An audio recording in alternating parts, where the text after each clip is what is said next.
Let's begin our study today.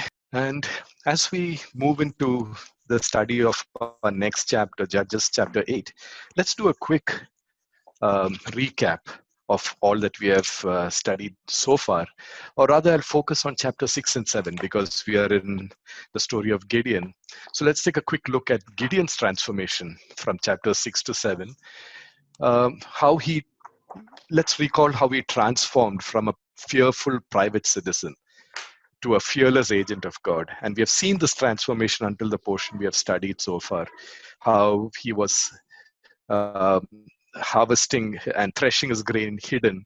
He started from a place of fearfulness, of inadequacy, and how God built him up. He was even not even sure it was God speaking to him. And through many signs, and even when God asked him to do something, he wasn't sure he could do it, and he wanted affirmation. And we saw how God was patient with him. He answered all his questions. He provided signs for him, and he affirmed him even before the battle, even after all the signs, before Gideon goes into the battlefield, God answers the unsaid needs of his heart and tells him that if you're still fearful, do this, and you will see that the battle is already yours. And so we saw how God affirmed him and provided for him every step of the way. And God's mandate, the second thing, especially when we go into chapter 8, one thing you must keep in sight is God's mandate to Gideon was unambiguous. Chapter 7, verse 2, it says, "The Lord said to Gideon, you have too many men for me to hand Midian over to you. Israel might brag, our strength has delivered us." And verse 7, with 300 men, I'm just paraphrasing it and taking just the key parts. With 300 men, I will hand Midian over to you. The rest of the men should go home. So God has whittled down uh, Gideon's army from 32,000 to 300 people. And they're facing 132, was it 135 Midianites? And that is where, and we saw how these 300 men also were spectators to God's mighty hand, right? We saw that they had a trumpet in one hand, a torch in one hand, and the sword was in God's hand. And we saw how they were just spectators. They had a ringside view of how God reduced an opposition of 35,000 people to 120, to 15,000 people. 120,000 people were eliminated. I think most of them would have been eliminated in this battle. And so before we move on, and that's where we stopped last time. We stopped at the portion where the battle in the valley of Jezreel was over, the main battle that is, and we saw the Midianites and the other allied tribes were fleeing from the battlefield. And we saw how Gideon had summoned Asher, Zebulun, and Naphtali to chase them down. And he ordered them to join the chase. And he ordered, so the fleeing Midianites were being chased down. And Ephraim also joins the chase when Midian reaches this point where they're going to cross the Jordan River. And that is where it ended last time. We saw how the Ephraimites had actually joined the chase. They had captured the two chieftains, Oreb and Zeb, and they had actually killed them, right? And that's where we step into today's portion. And in today's portion, we will see how, I'm just doing a quick overview of what happens today. We see how uh, as the Midianites cross the Jordan, we know that Gideon has crossed the Jordan with them. And he's chasing them down, and the Midianites are fleeing towards their territory down south on the Transjordan side. And then Gideon is now with this weakened, they're hungry, a hungry band of 300 men chasing down the Midianite kings. And he goes to Succoth and Penuel and asks them for help. He asks for food for his army. But remember first that Succoth and Penuel are brethren. They are the 2.5 tribes of the Israelites, and they are brethren of Gideon, of the Gideonite, of the tribes that Gideon is leading. And they refuse. So they are staying right there, very close to where the powerful Midianites are. And it perhaps it's not explicitly mentioned, but it's likely that they had some kind of an alliance with the Midianites, which and they were afraid of the Midianites. And so they saw this small force of 300 people and they refused to help. They said, we don't have confidence in what you're doing. What happens if you lose and if you're wiped out? Even you're chasing 15,000 people. True, a lot of people were wiped out, yet they are 15,000 and they're heading towards their homeland. So if we support you and word gets to the Midianites, they will wipe us out. So they refuse to do that. And we see Gideon furious with them for that. And he says he's pretty confident that God is going to support him, that he is going to capture these two kings. And then, so he gives chase, but before he does that, he warns the people at Succoth and Penuel that he's going to come back and take his vengeance on them for not supporting him. And we see how he surprises the Midianites who are fleeing. He attacks them from a side that they did not expect. And he ambushes them and captures the two kings of Midian.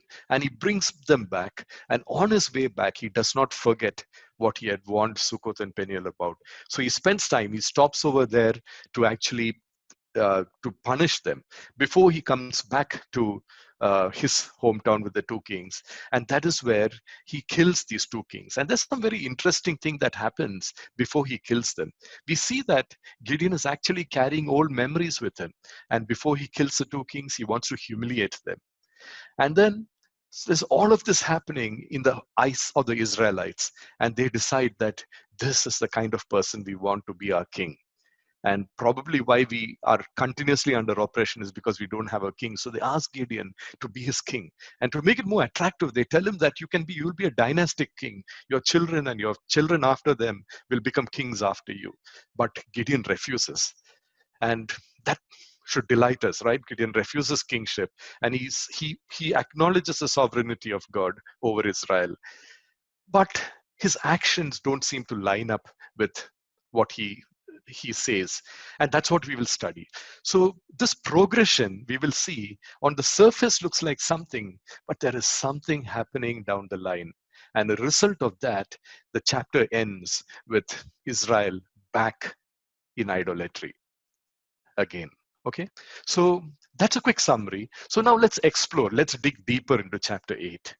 And the first question that will allow us to dig deeper is, if you compare the narrative of the battle that we looked at last time in chapter 7, all the way from 1 to 22, and then we look at the narrative from 23 to chapter 8, verse 3, we see a difference, a shift in the narrative.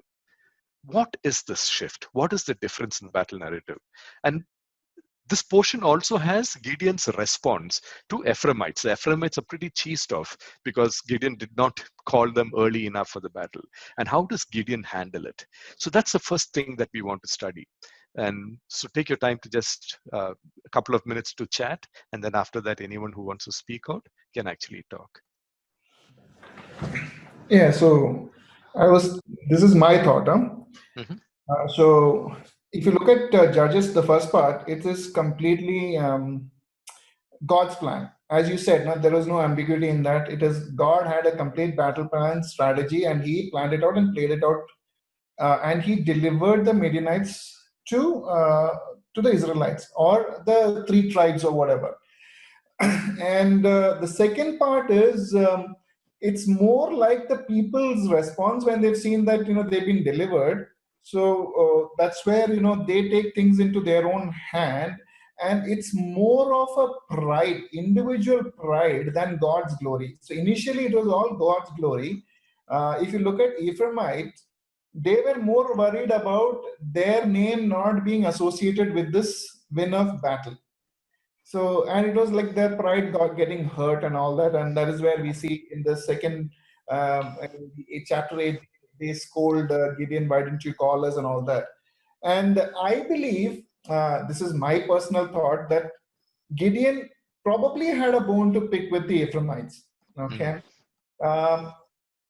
See, like, we see Gideon as though God picks up people, they don't become flawless. They have their flaws. God uses people with their flaws. Yeah. But that doesn't mean that the flaws may go away. Okay. So that is why probably, and he's a sneaky fellow. Okay. Now, I wouldn't say shrewd. Shrewd is different from a sneaky fellow, because he's sneaky because he plays into their pride and he says that, you have done all these things and what is that compared to whatever I have done? Like, but if you look at it, winning over 135,000 people with 300 is bigger than capturing those two kings. But he puts it in a very sweetened manner that these guys, oh yeah, we have also done great things. So I mean, he uses their own pride against them and he wins them over. Yeah. Yeah, it's interesting when you say, especially that God uses people despite their flaws. So even with all the um, directives and all the grace that he received, Gideon is not flawless. And we will look more and more deeper into that aspect. And yes, God is in the picture directing the battle earlier. And later, it is more Gideon handling the scene.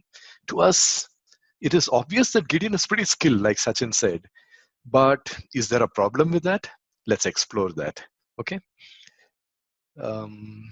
Yeah. Correct. Sachin, I just saw Sachin's last comment too. Just a minute. Okay. So let's just move on and look at what we can learn from this portion. First thing is we should focus and remember what was God's intent and mandate for Gideon and the Israelites. He said, it is my battle, right? And he wanted to make sure the glory was his. Israel should not brag. So not too many men is not what I want. Too little is much. So, and then the second part is the rest of the men were supposed to go home. In God's perspective, it was this 300 people who would witness and be part of the battle with God, right? And his plan, that was sufficient. But we see Gideon actually now pulling in. Now he's acting in his wisdom. He looks like a good general, right? The second thing to observe is, and to really look at, when you look at chapter 7, verse 23 to 24,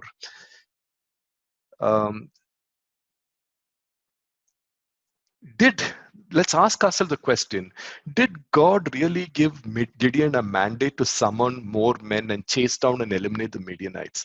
God had already decimated them. He had eliminated 90% of the army, and Israel's mandate was to eliminate the Canaanites from the promised land.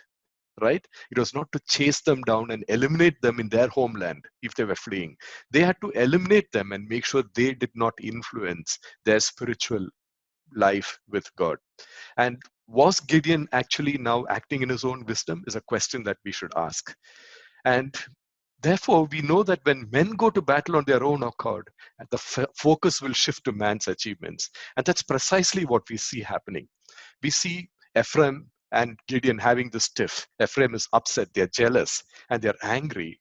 And it looks like Gideon is handling them very astutely, very diplomatically. But if you dig deeper, you'll notice that Gideon's astute diplomacy is based on human psychology rather than on theology, right? He's not giving God glory there, really. But let's look at the various parts of what he does. First, he tells them, even the leftovers from your harvest, that is, whatever you have harvested, the leftover grapes is more plentiful or of higher value than my entire tribe's harvest. So he's just pampering their ego. And then he leverages what God did in the battle to, and when the two generals were handed over to Ephraim and they killed them, it's God's sovereign hand at work. And he's leveraging God's sovereign actions for his own goals. He's not really giving God the glory here. And the last thing, we see a trace of false modesty, don't we? When he says, what did I accomplish to rival your achievements? So he is not speaking and honoring God. He should have actually chastised the Ephraimites because this was God at work. But we see that he's using his wisdom. He's acting in his wisdom. And he's using human nature to actually pamper them and to quieten them down. And it works. It works temporarily.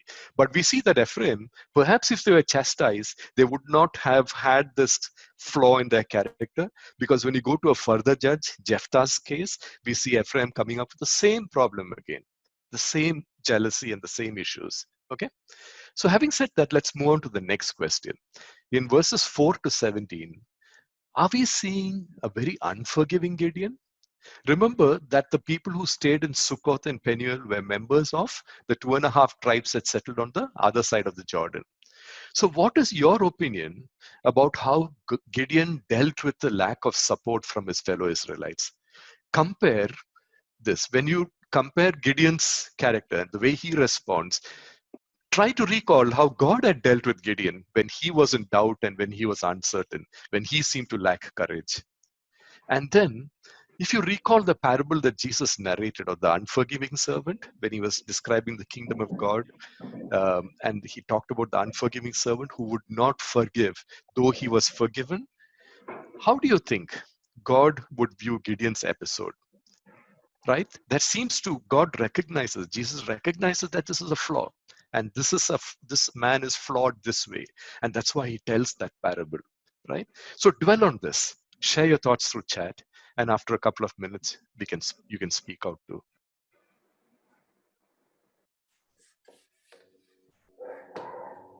Yeah, I'm very bad at typing, huh? So I'll speak. Yeah, go ahead. Yeah, so I mean, if you look at it, Gideon was a doubtful guy. Okay, so God at every step he provided him signs and guidance and all that.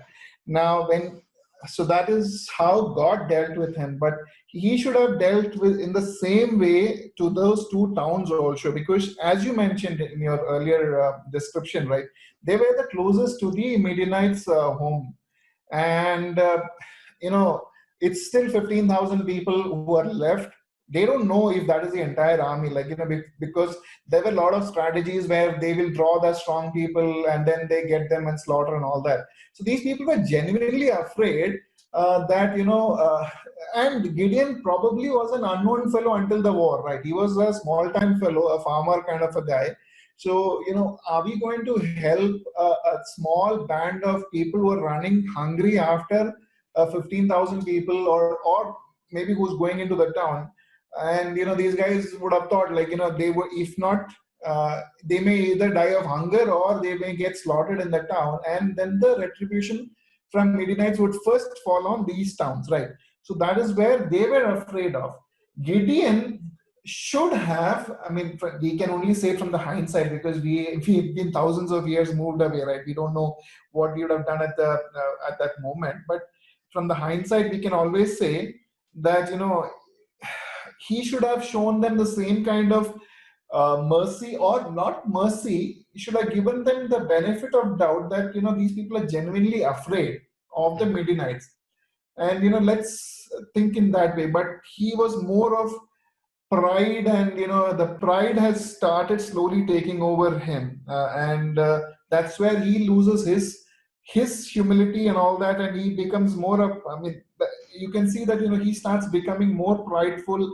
He takes vengeance against them. It is not God has, and he stopped, I believe he stopped, though he's pretending to be praising God and all that, but he stopped taking counsel of God anymore. It is more of his leadership.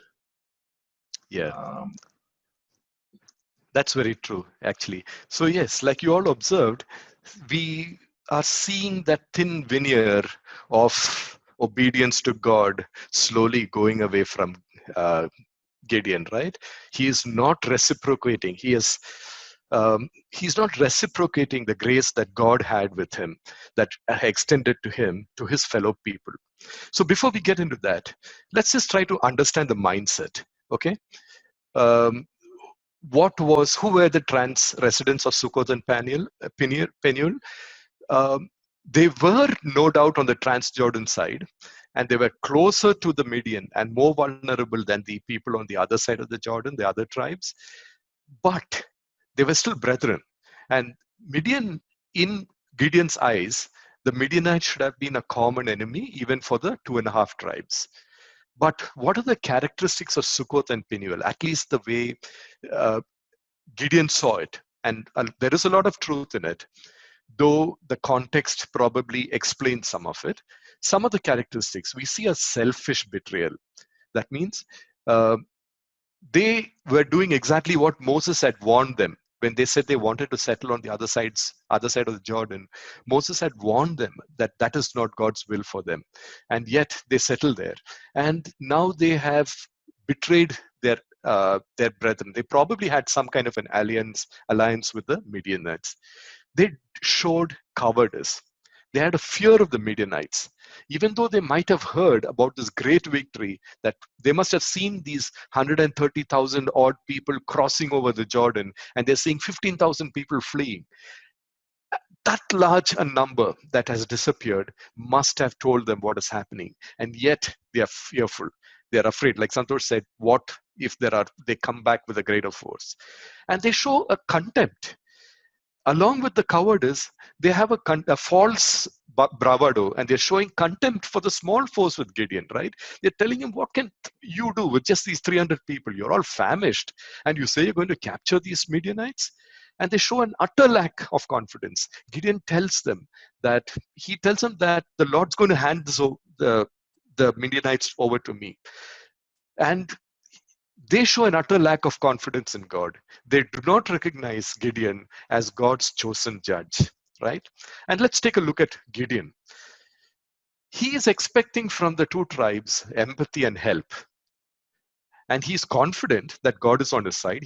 Because he's chasing 15,000 people with 300,000 exhausted men. So he must be pretty confident of that God, who actually reduced the enemy to this size by 90%, would actually sustain him in the chase. And we see he's quick to take offense. And his attitude of vengeance goes beyond war. Because in verse 9, if you read, he tells the Penielites that when I return victoriously, in some Bibles, a lot of Bibles uses the word in peace. So he's talking about now it's wartime. From your tower. So it's very obvious that when he comes back, it is an act of vengeance that he's going to do. Right? Now let's compare how God dealt with Gideon to how Gideon deals with his fellow brethren. Gideon's intent clearly is to avenge a personal insult, because verse 9 he says again that when I return in peace, when I return victoriously in peace, I'm going to tear down this tower. And verse 15, if you read further, he says, look what I have, Zebah and Zalmunna. So he's holding them up as trophies, and he's mocking the people of Sukkoth and Penuel, and he says, you have insulted me.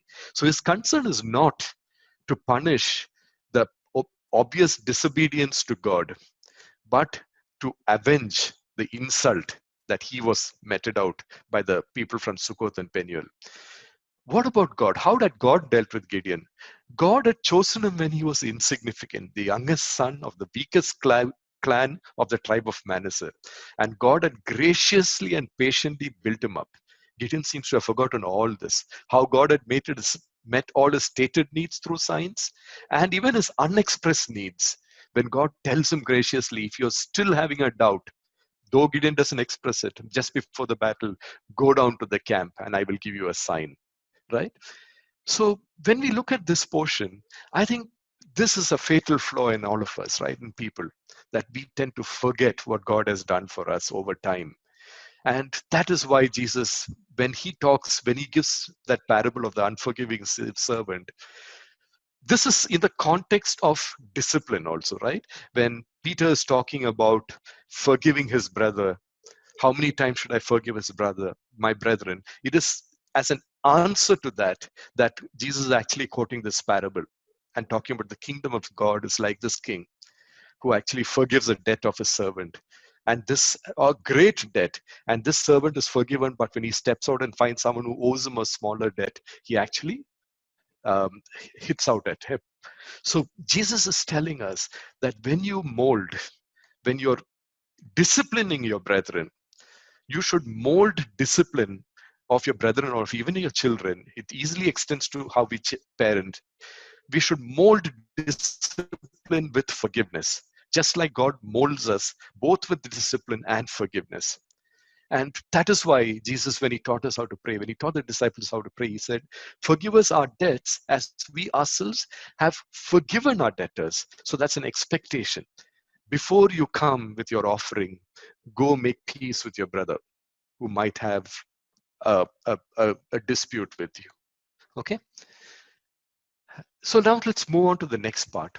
The third question for us to deliberate on is Gideons Long, that small portion where he sentences the chieftains to the two kings of Midian to death. What was Gideon trying to achieve in this passage? Right? It's like kind of a break in the narrative, because you get a flashback of something that happened many years back. It's not in that normal narrative, though it is dealing with the kings. So what was Gideon trying to achieve? What might be the influence of this episode on Gideon's family? Compare it with when Gideon broke down the altar, Baal's altar, in obedience to God's command, how that influenced his father and his family. Okay, so just that's the next question to think on.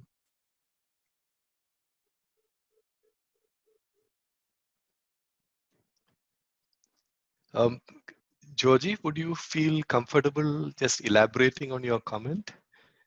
Gideon had an opportunity to bring the Israelites back to God. There is no mention of the Ark of the Covenant or Shiloh till now.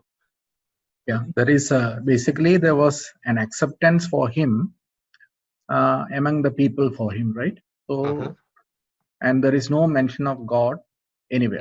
So that is what it crossed my mind. Okay. So that way, because they are asking him also, can you become our king? So instead of becoming the king and instead of the ephod, he could have just they already had a place, right? Ephod means Shiloh already was there. So instead of bringing the making the ephod, you could have made an alliance for everyone. Let us all go to Shiloh and worship the God. That's true. Absolutely. Yeah.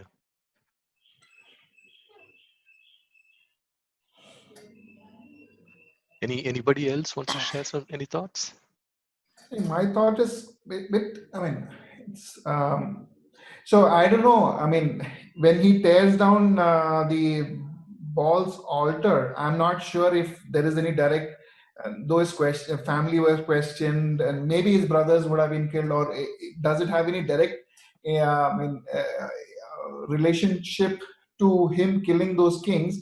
But for me, in that passage, it was more about glorifying God. When he tears down the Baal's altar, he was glorifying God. But when he's killing those two kings, that was not for the glory of God, but it was more of a personal vengeance against whatever has been met out on his family. So that is where the change has happened. That he's uh, instead of, as Georgie said, instead of glorifying God, he is now more concerned about himself and his family, and how to use that opportunity on himself rather than glorifying God. True. Anybody else? Any other thoughts? Yeah.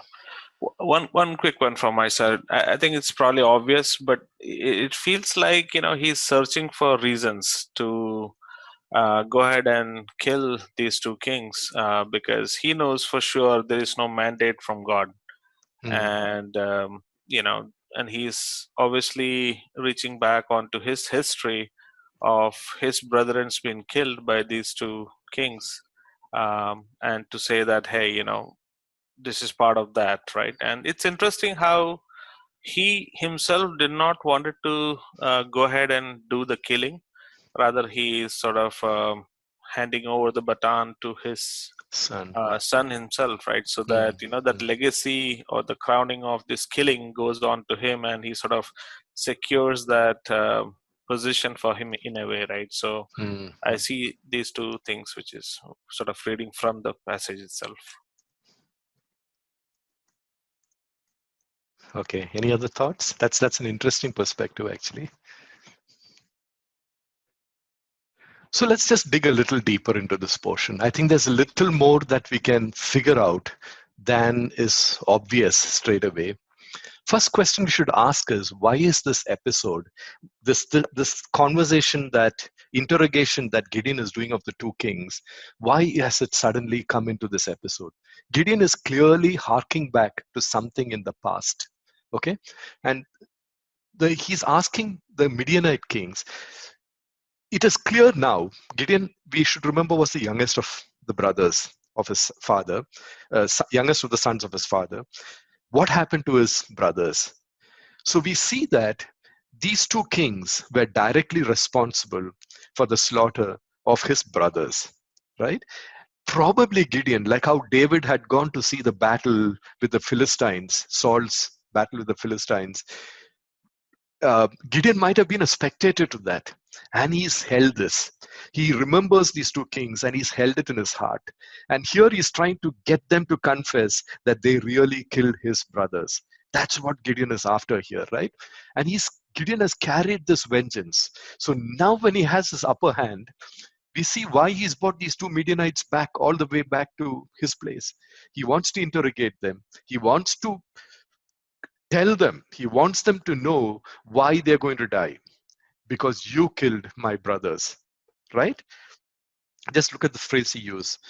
Uh, he says, as surely as the Lord lives, if you had spared their lives, I'm sorry, before that, verse 19, those were my brothers, the sons of my own mother. So he's not talking about brethren in a general sense, right? It's specifically his blood brothers.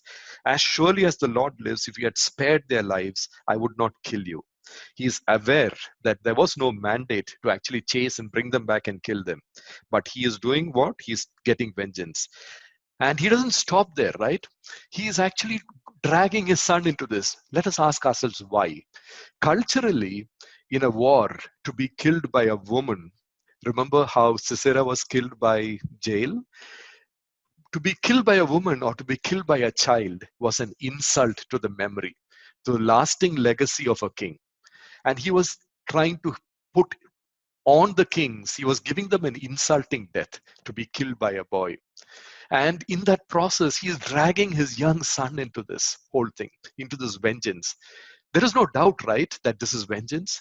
And I'm sure his son and his family would have understood this, that he's dragging them into this thirst for vengeance, right? And Gideon's thirst for blood vengeance blinds him to the impact that he's having on his young son. Could he have involved his young son without leaving an impact of some sort on him? I'm sure the same flaws would have been there in Gideon, in other portions of Gideon's life. And we see that that is probably true because when you read the next chapter, we will see how his sons respond and how they behave after his death. So when Gideon is driven by bitterness and vengeance, he's breaking his family. And that's, like I said, we'll have more evidence of that in next week's study. Remember, when Gideon was driven by obedience rather than by bitterness and vengeance to God, obedience to God, even his father was transformed. His father was the one who had created Baal's altar. It was a family altar. And Gideon's act of obedience and Gideon's testimony to his father transformed his father. So what we do, each of us, will have a lasting influence. It will have influence on the people nearest to you, to whom you're not hidden, from whom you're not hidden. So that is something we must always remember. And that's one thing we can carry away from this portion. So some more people had some observations. Yeah, Sumesh. We will look at that when he begins to be referred to as Jerubbaal again, and that's interesting. Okay, so let's move to the next question. Question 4. Gideon rejects kingship. Did he really reject kingship is a question we have to ask ourselves. What evidence do you find in this passage? So what do you think? Did he reject kingship? What is your position? And what is the evidence you can find in this passage to support your opinion? Remember, he names his son Abimelech, and Abimelech is a title. It means, like, we saw an Abimelech whom Abraham had met long back. So there are many Abimelechs that we encounter in the Bible. They were all kings. And the word Abimelech means my father is king. So it's a dynastic title. So if you read Judges 9, 1-2, you'll get an additional perspective. How he names his son Abimelech. Okay, so the question for us is, did Gideon really reject kingship, and why do you think so? If you think he rejected it, why? If you think he didn't, why not?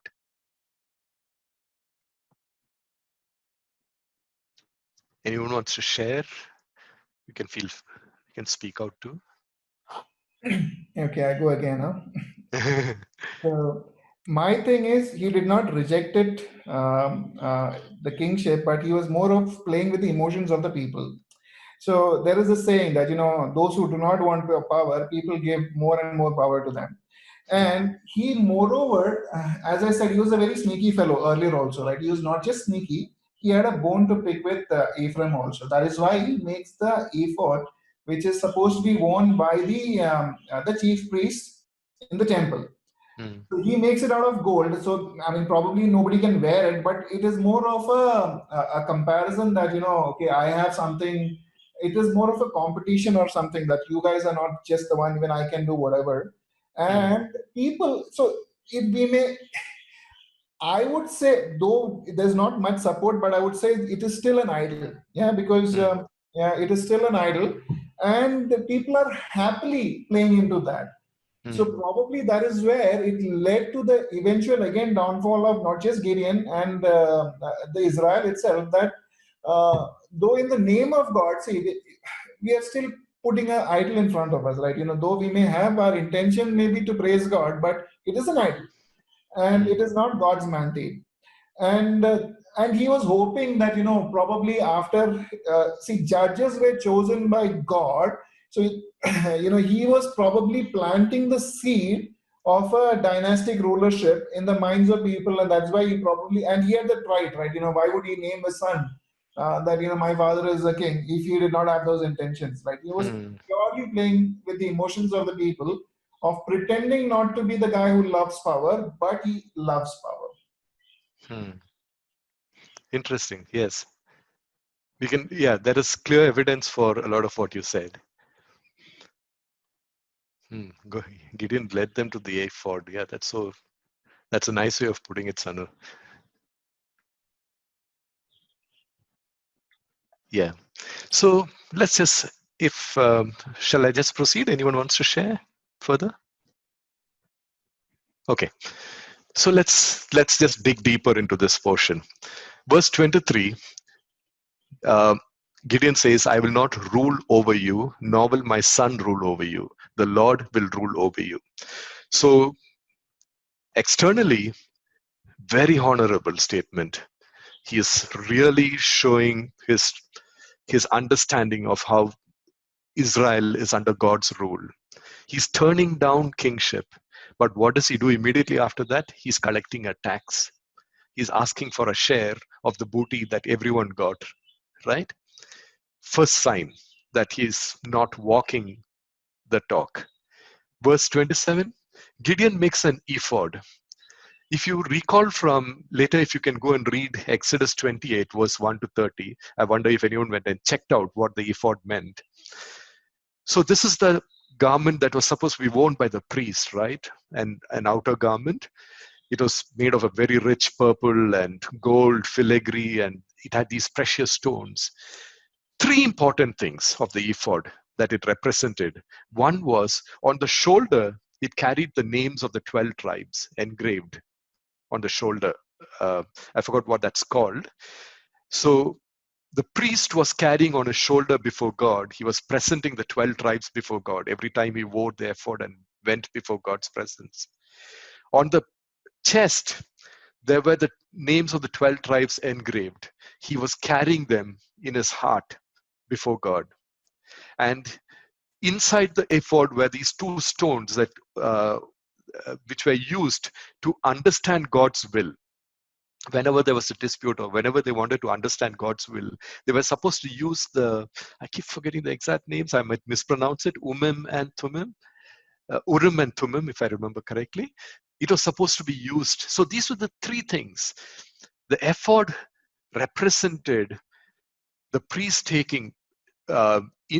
presenting the 12 tribes before God on his shoulders. He was carrying them on his shoulders, the burden of the 12 tribes. He was presenting, he had them, and he had their flaws and their needs in his heart. And the ephod carried the method of determining God's will. And we see Gideon is repurposing this ephod, which was symbolic, as a symbolic object of worship. He was repurposing it as an object of worship. And that becomes a snare for him, for his family and his community. So though there's a pretense of building an ephod which had symbolic, spiritual purpose, he was repurposing it for his own goals, right? Or at least he was not objecting to it when it became an object of worship. It seemed to be something that he allowed. right? And verse 29 to 31, we see Gideon acquires a harem, many wives, and even a concubine, right? And so this is not without consequences, right? Clearly, this is not it. The Bible calls it out because it wants to tell you that it is not what God approved of. And remember earlier we said that Gideon's, whatever he does has a rub-off effect on his children. When you read 9:1-2, you will see how his children, Abimelech, is claiming kingship, and in the name of being the son of Gideon, right? So they feel entitled. His children are feeling entitled to make dynastic claims of kingship. And Gideon has reinforced that. Though he said no to kingship, he's reinforcing this mindset in his family and in the people, like Santosh said, by naming his son Abimelech, which means it's out there. There's a banner out there saying, my father is a king, right? So we see in all but legal terms, Gideon is king. He's a de facto king in attitude and in conduct, even though he was not legally crowned as the king, right?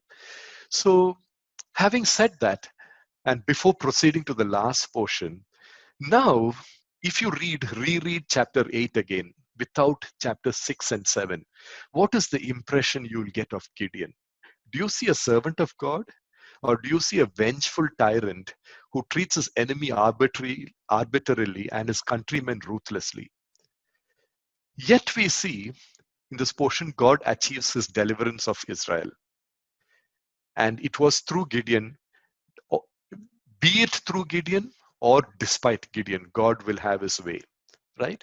And in Gideon, we see a microcosm, a mini model of what's wrong with Israel.